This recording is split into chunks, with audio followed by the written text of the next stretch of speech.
রাধে রাধে বন্ধু সবাইকে। আবারও চলে এসেছি তোমাদের কাছে আমৃত্যু ভালোবাসি তোকে পার্ট 12 নিয়ে। চলো বেশি দেরি না করে 12টা শুরু করা যাক। ঠিক আছে, চলো আমিও তোমার সঙ্গে যাচ্ছি। মিমিকে নিয়ে কাছেই এক ক্লিনিকে গিয়েছি। ডাক্তার কপালের অবস্থা দেখে দুটো ওষুধ লিখে দিয়েছেন আর কিছুদিন রেস্ট নিতে বলেছেন। ছেলেটা ওষুধ, জুস, পানির বোতল আর একটা স্যালাইন নিয়ে এসেছে। ওষুধ আর জুসটা মিমির হাতে দিয়ে হাফ লিটার পানিতে স্যালাইন মেশাচ্ছে। মিমি সূক্ষ্ম নেত্রে তাকিয়ে বর্ধিত কণ্ঠে বলল, আপনি সানগ্লাসটা এখনো ফেলেননি।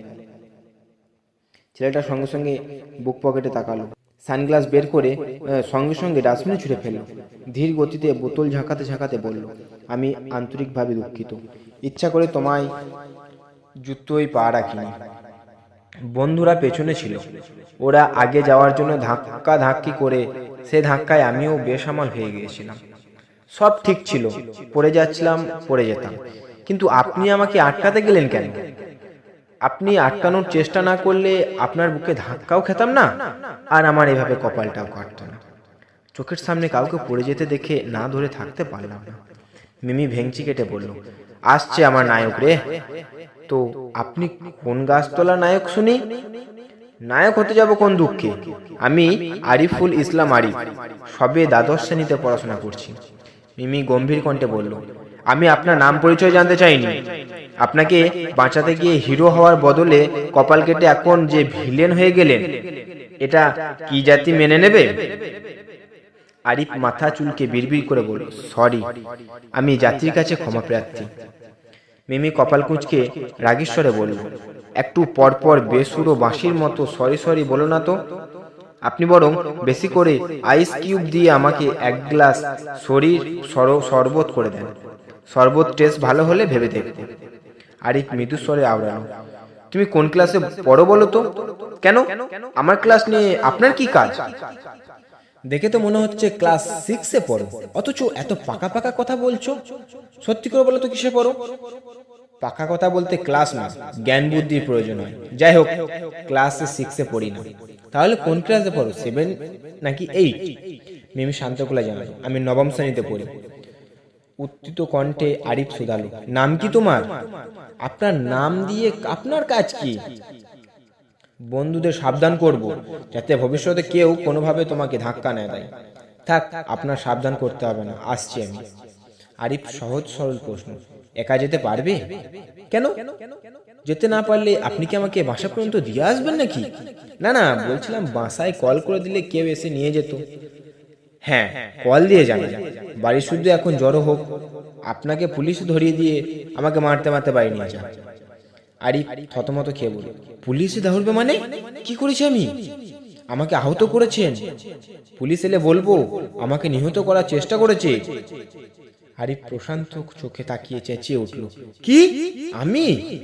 জি, মৃদু হেসে জবাব দিল মিমি। কি ডেঞ্জারাস মেয়ে রে বাবা। মিমি এত কথোপকথনের মাঝেও আরিফের দিকে ঠিকমতো তাকায়নি।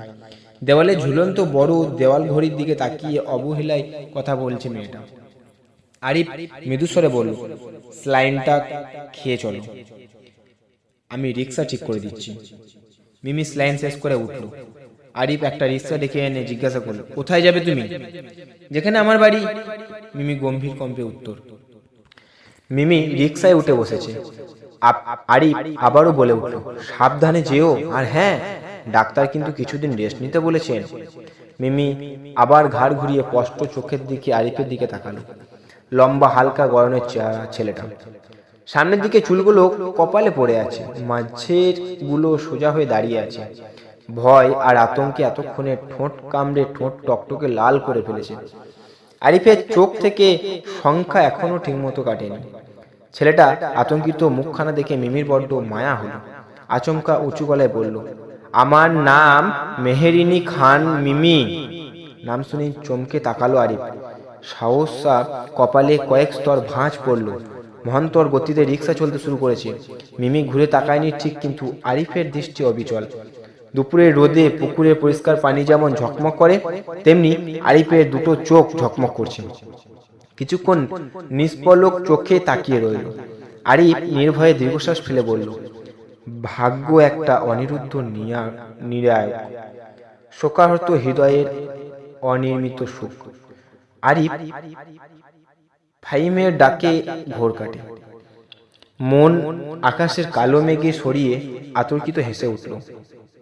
হাত ঘড়ির দিকে তাকিয়ে স্বাভাবিক কণ্ঠে জিজ্ঞাসা করলো, এত তাড়াতাড়ি প্রোগ্রাম শেষ? প্রোগ্রাম চলছে, বাসা থেকে কল দিয়েছিল, তাই চলে এসেছি। তুই এখানে কি করিস? এই তো বাসায় যাব।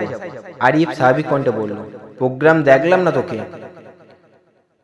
কোথায় ছিলিস এতক্ষণ? দেখতে পেলাম না। আমার জন্য অপেক্ষা করছিলি নাকি? প্রেয়সীর জন্য আমাকে ফেলে আগে আগে ছুটলি? ফাহিম ঠাট্টার স্বরে প্রশ্ন করল, হিংসা করছিস নাকি? হিংসা করার কি আছে? আরিফ বিরক্ত নিয়ে বলল, এই যে তুই সিঙ্গেল, তো কি হয়েছে? সিঙ্গেল বলে রাস্তাঘাটে ইনকাম ট্যাক্স অফিসার কি আমার পথ আটকেছে? সিঙ্গেল হওয়ার অপরাধে আমাকে কি ট্যাক্স থেকে নামিয়ে দেবে বলেছে? বাসায় চলে গেল এই বলতে বলতে। নয়তো আমি যাচ্ছি। ফাহিম নিঃশব্দে হেসে আরিফের সঙ্গে যেতে লাগলো। ঠিক আছে বন্ধু, আজকে এতটুকুই। চলো টাটা, রাধে রাধে, রাধে রাধে, রাধে রাধে।